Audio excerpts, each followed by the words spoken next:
It was a cold, damp morning in the town of Bellwood, where fog hung thick over the cobblestone streets and people walked fast, eyes down, hearts closed. In the corner of the marketplace sat an old shoemaker named Elias, hunched behind a dusty window. His workshop was modest: cracked wooden shelves, a squeaky door, and a single sign carved by hand: "Shoes made with soul." Few paid attention to it anymore. Elias was nearly 70, with a weathered face, snowy beard, and eyes that still sparkled with something most had long lost: hope. He wore simple brown slacks, a wool vest over a faded white shirt, and a pair of handmade shoes with soles thinner than paper. But what made Elias unique wasn't his skill with leather. It was the strange habit he'd kept for 30 years, offering free shoes once a month to a stranger who truly needed them. He called them the shoes of kind. Most laughed at his ritual. "Old fool," they'd say, "giving away what little he has." But Elias never explained why he did it. Not until the day he met the boy with no name. That winter morning, while wiping the condensation off his window, Elias saw a young boy sitting barefoot near the alley dumpster, trembling. He looked no older than 10, skin pale, ribs visible under a tattered hoodie. His hair was dark and tangled, and his eyes, sunken yet piercing, looked not for help but for escape. Elias opened his door and called out softly, "Boy, do you need shoes?" The child flinched, then nodded once. Inside the shop, the fire was lit, casting a warm orange glow on the walls. Elias handed him cocoa and began measuring his feet. But as his fingers touched the boy's cold skin, a whisper ran through his soul, like a memory long buried. The boy's feet were identical in size to a child from Elias's past. His own son, who had disappeared 30 years ago in a fire Elias blamed himself for. His hands trembled, but he said nothing.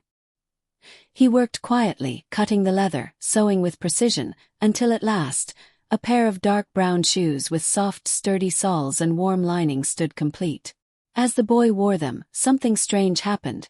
The shop's light flickered, and the boy stood taller, stronger, as if those shoes carried more than comfort.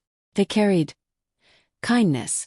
Before Elias could speak again, the boy looked him in the eyes and said, "You've forgotten what they're for." Then he turned and vanished into the fog outside. And Elias, stunned, breath caught in his throat, realized he had just given away his 100th pair. But this one felt different. Very different. For hours, Elias sat motionless in his shop, staring at the spot where the boy had stood. His mind spiraled. What did the boy mean?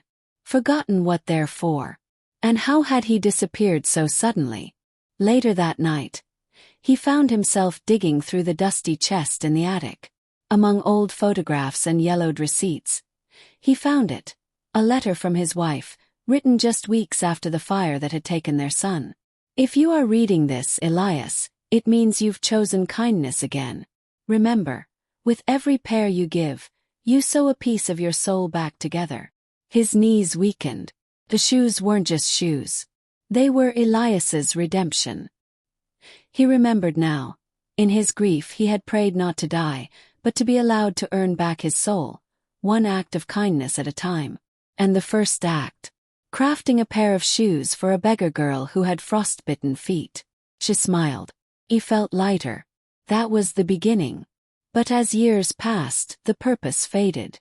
The shoes became habit, not healing. And now the boy had reminded him. But who was he? The next morning, whispers filled the town. "A boy saved a girl from drowning last night by pulling her from the frozen river," said one vendor. "He vanished before anyone could thank him," a shopkeeper added. "He wore the strangest shoes, soft leather glowing slightly under the moonlight." Elias knew. That night, as snow fell gently over Bellwood, Elias walked to the town square and left one final pair 101, on the bench where the boy had sat. A small note inside read, "For the next soul who needs to walk the path of kindness."